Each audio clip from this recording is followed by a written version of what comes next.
Earth clean and free, or Nixon, pardon me. I am, as always, your host, Christopher Paul Dugdale, MEDMA. We are Duncanville High School in these United States, and today is April 13th, 2021. And on this date in history, in 1865, Abraham Lincoln was assassinated. Friday the 13th, 2 days before Easter, and sadly, it was not a repeat of the previous Easter. Lincoln was dead. John Wilkes Booth shot him in the head on on the balcony, and then jumped to the floor. So he escaped. So sorry, everybody. I give you the Environmental Protection Agency. This set up and enforces pollution standards across the United States. They put money into research and to coordinate anti-pollution activities with state and local governments. What they should have done was make everyone stay at home and put them in a quarantine back then, because you've seen what that's done for the environment. So to kick off all of this, and by the way, most of these laws to protect the environment were passed under Nixon, of all people.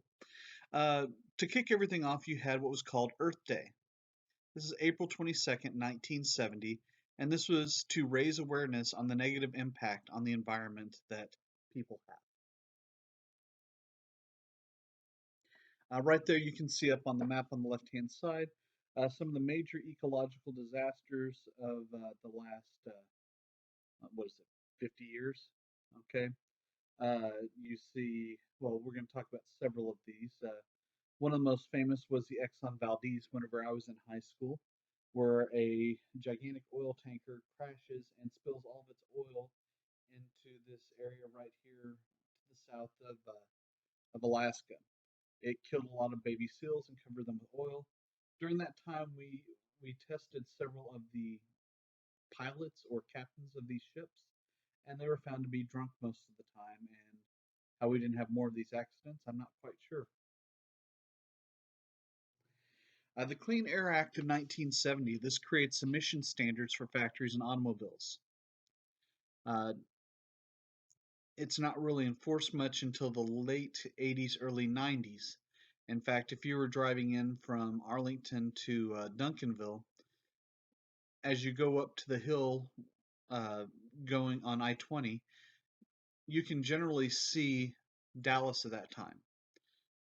But whenever I was in high school, you couldn't. All you saw was a big brown haze, and you couldn't see the city in any way whatsoever. In 1972, Congress passes the Clean Water Act, and this restricts the discharge of pollutants into the nation's lakes and rivers. A lot of companies would just set up on lakes and rivers and dump all of their supplies into the lakes and rivers so they wouldn't have to throw them away. It was an easier way to dispose of them. However, this would cause a lot of damage to the wildlife. Uh, in the 1940s, Ford came up with a car that was cooled by air instead of water. No one bought it, and so he dumped all the cars he couldn't sell into Lake Michigan, which, if you ever get a chance to go swimming in Lake Michigan, don't. It's probably safer to drink the water in Flint, Michigan than it is to go swimming in Lake Michigan. By the way, my advisory of the day is don't do either. The Endangered Species Act of 1973, this tries to protect threatened animal species. So, spotted owls, things like that, that there's only a few of on Earth, you couldn't kill them in any way whatsoever. In fact, if you found a nest in your house and or outside your house, they could actually move the entire family without any type of compensation. So if right outside your window you had the squawk bird, where there's not many of them, and it would go squawk all the time, you couldn't do anything to move that bird away. It was protected if it was endangered, and you had to listen to that sound every day until it decided to move on its own accord. If you moved it yourself, you would go to jail, possibly even prison. The Occupational Safety and Health Administration, also known as OSHA, is created to prevent work related injuries, illnesses, or deaths. and they enforce standards for workplace safety and health. Part of the 6 foot distance that we're all having to use right now is enforced in the workplace by OSHA. By the way, if you find out your company is not working up to OSHA standards, you can actually call an 800 number which calls in anonymously and they'll investigate any type of violation. Now, let me tell you a nice romantic story. It's about a neighborhood called Love Canal. This is right outside Niagara Falls, New York. And a lot of the families that were living there noticed a high incidence of health problems. This would be cancer that would attack 3 to 4 parts of your body, some where your organs would just shut down. People would vomit blood, sweat blood, uh, cry blood, also poop out blood. And there were so many instances that happened in this one neighborhood that people started to get a little bit suspicious. So, upon further research, they found out that this was built over a toxic waste dump and that they put about 20 feet of dirt on top of a bunch of barrels filled with toxic waste. Several of these barrels started to leak, and somehow that was unhealthy for the people. The families were later relocated. Whew. I'm sorry, the surviving families were later relocated.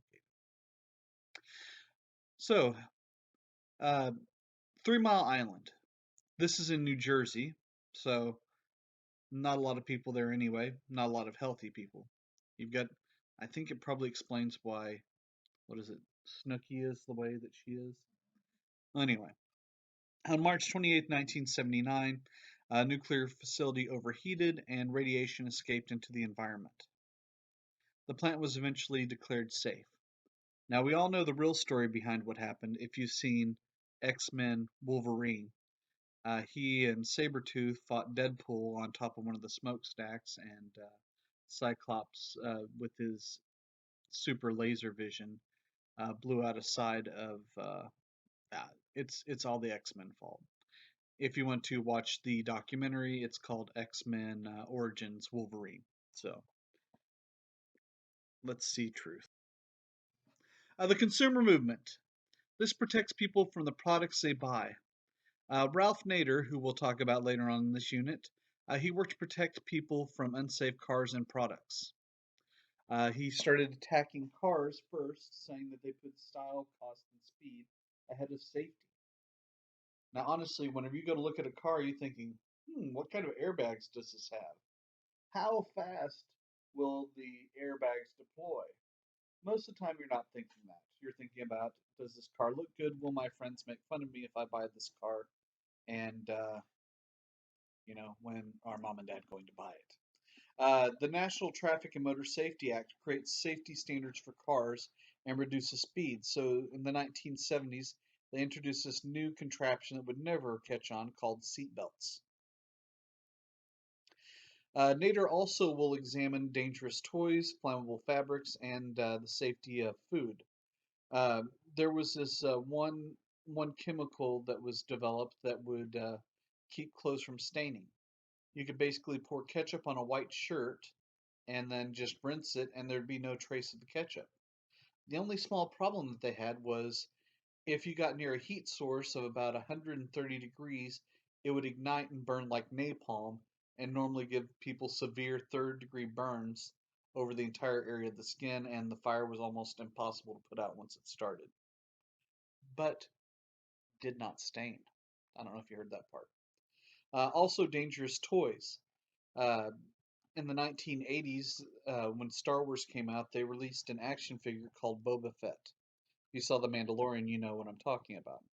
So the Boba Fett character had a little missile that would shoot out of it, and apparently one child lost his eye, so they recalled all the Boba Fett figures. And now, if you have one of those that has the spring-loaded release, you can get up to $30,000 for that toy online. Maybe not another eye, though. The election of 1972. Richard Milhouse Nixon ran against Democrat George McGovern. McGovern promised to pull troops out of Vietnam. But he lost really. What killed it? He was going to lose anyway because Nixon was pretty popular in 1972. But his vice presidential candidate Thomas Eagleton, it was revealed that he had received psychiatric care, making most people believe that he was crazy. So Nixon won by a landslide. Uh, McGovern ended up taking the nomination from the Democratic Party after George Wallace was shot. If you remember, he's the guy who tried to bring back segregation. They shot him in the back, and he was paralyzed for the rest of his life from the waist down. Couldn't walk. So once he was shot, he decided not to run for president anymore. But Nixon won one of the largest landslides in U.S. history. You can see that on the election map in the bottom left-hand corner. So linked to this election was what will be known as the Watergate scandal. So 5 months before the election took place, on June 17, 1972, 5 members of the Committee to Re-elect the President, or CREEP, under a man by the name of James McCord, he's the top picture up on the screen, they broke into the Democratic Party headquarters at the Watergate Hotel to steal information about what they were going to do for the election and to install wiretaps. So these 5 men break in. They put duct tape over the latch so they could get in and out of the building. A security guard walks through, sees that the door's been duct taped open, thinks that someone just forgot to, close it at the end of the night and they didn't have their keys on them. So he pulls the duct tape off, goes back a few minutes later, finds the duct tape's back on there again, and that's whenever he called in the arrest. Nixon did not order these men to break in. They were doing it on behalf of him. This is something that had been done politically for, well, in one way or another, for as long as there had been political parties. But the difference is Nixon will get caught here. So James McCord decides that he's going to testify against Nixon's White House. Nixon, whenever he found out that these guys that were working for his reelection were arrested, sent out attorneys to try and get them out of trouble. And despite that, James McCord is going to work against him, but he ends up showing a lot of things that were going on behind the scenes in the Nixon White House. Bob Woodward and Carl Bernstein were at the courthouse on the day that the 5 men were arraigned. They found it really weird whenever, 5 burglars uh, were being represented by White House attorneys. This sent up a red flag, and they started looking into this case quite a bit. They also had a secret informant. He was William Felt. No one knew it was William Felt for 23 years. Okay, it wasn't until 2005 that he revealed who he was because he wanted to keep a secret. But they actually gave him the nickname of Deep Throat. Now, if I were in class, I'd probably hear some snickers for some reason. I'm not sure quite why, but the reason that they would call him Deep Throat is they would meet him in a theater that showed pornographic movies. Now, normally people that go to those type of movies don't brag about going there, and they don't pay attention to who else is in the room because they don't want to be spotted. So these men could go and sit on, one row, and the other person could sit on the row in front of them. He could leave a briefcase or pass information back and forth to the other men, and no one will really notice because they don't want to be noticed themselves. So he was able to pass information like this for quite some time. Now, Archibald Cox, that's the guy in the top left-hand corner. Okay, he was a prosecutor in the case. Okay, so he's trying to find Nixon guilty. By the way, this may run some parallels to the impeachment case from earlier this year. On the top right-hand side, you have John Dean. Okay, he used to be the attorney for Richard Nixon. Okay, when he gets fired by Nixon, he decides to testify against him, and he said that Attorney General John Mitchell ordered the Watergate break-in. That's the guy in the bottom right-hand corner. He looks like the villain on a in James Bond films or any type of film where you have a government conspiracy. Uh, but it said that he ordered the break-in and that Nixon ordered the cover-up. And what's called the Saturday Night Massacre, Nixon had Cox fired. Okay, so the plot thickens. Now, at this point, everything's he said, she said, unless for some reason they recorded their meetings in some way that could be presented. Now we bring you White House aide Alexander Butterfield. While he was testifying, he said that Nixon had installed a taping system to record all of his conversations, to record or to write his memoirs. So he wanted to be able to go back to specific moments, listen to them, and use that to clarify what had happened. I mean, it's a great idea if you're writing a book to have that kind of detail. On the other hand, uh, if you if you've done some illegal things and you don't want to have a record, it's a bad idea. So Nixon will release edited transcript, but the Supreme Court wants all of the unedited tapes. And they got back everything except for 18 minutes of tape.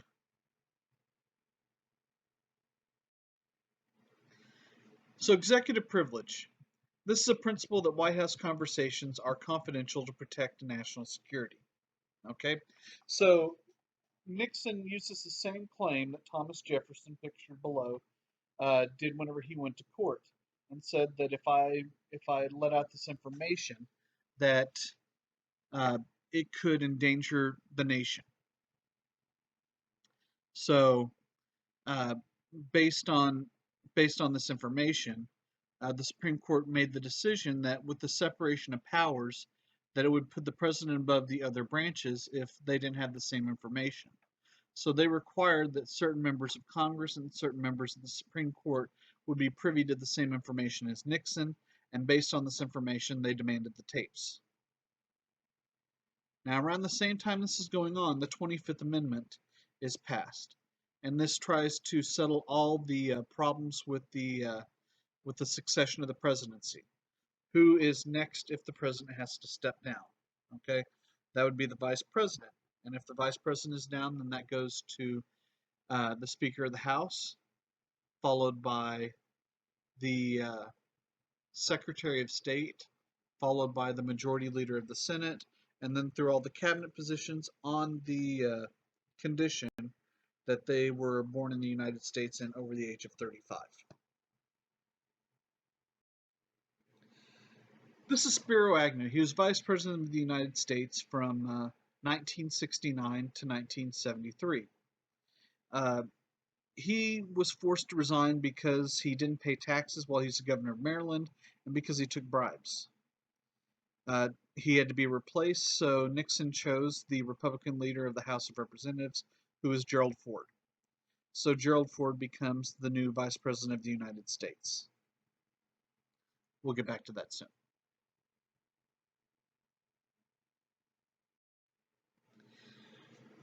So the House Judiciary Committee voted to impeach or charge Nixon with presidential misconduct. It was revealed that one of the tapes had evidence that Nixon ordered the CIA to stop the FBI investigation of the Watergate break-in. Okay. Also, during this time, it was revealed that Nixon used the CIA and what were called plumbers to install surveillance equipment in people's homes, normally listening devices. So they would go to a neighborhood disguised as plumbers, go into the home, place several bugs, and then disappear, and no one thought anything was out of the ordinary because they were plumbers. So as a result of all of this, on August 9, 1974, Nixon would resign and Gerald Ford becomes the next president of the United States.